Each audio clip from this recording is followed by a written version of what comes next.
Good evening. Welcome to Thai PBS English News Service. I'm Superchon Klin Suwan.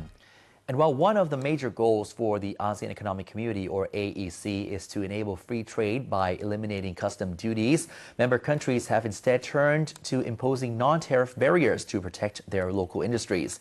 The question is, how can ASEAN prevent protectionism from obstructing the goals of a free trade zone? Here's more from Kun Bundit. Bundit.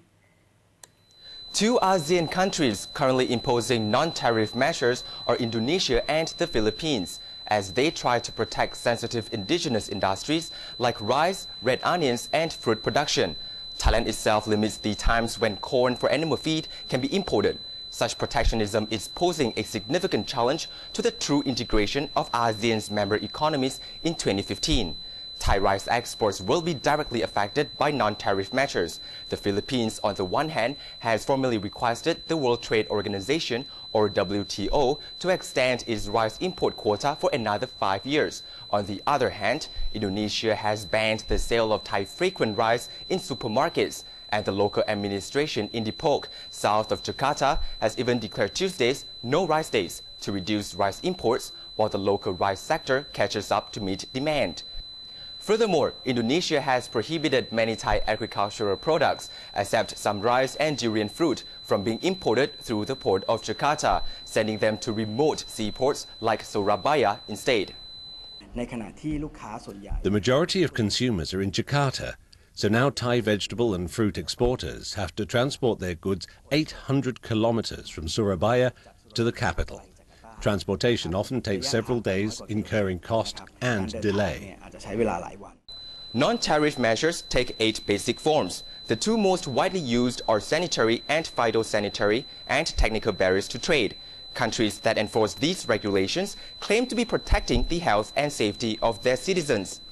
Singapore and Malaysia also imposed the same non-tariff measures. Protectionism by ASEAN countries intensifies as each country writes its own rules, setting ever higher benchmarks to block imports from countries that fail to meet these, sometimes arbitrary, standards.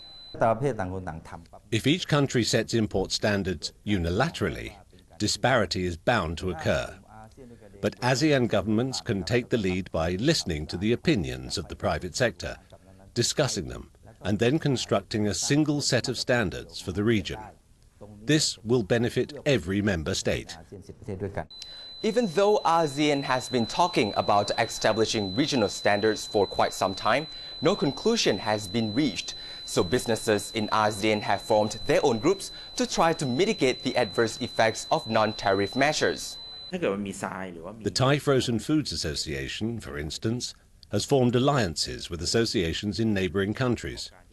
If any country shows signs of imposing unfair trade measures, exporters from across the region address the issue together through an ASEAN Seafood Federation. Even though ASEAN is attempting to create a free trade environment, non-tariff measures continue to hamper that effort. Still, experts suggest that the goal is achievable if ASEAN commits itself to a common set of trade standards. This will result in increased competitiveness and will improve the living standards of ASEAN citizens as they enjoy better quality and wider range of products.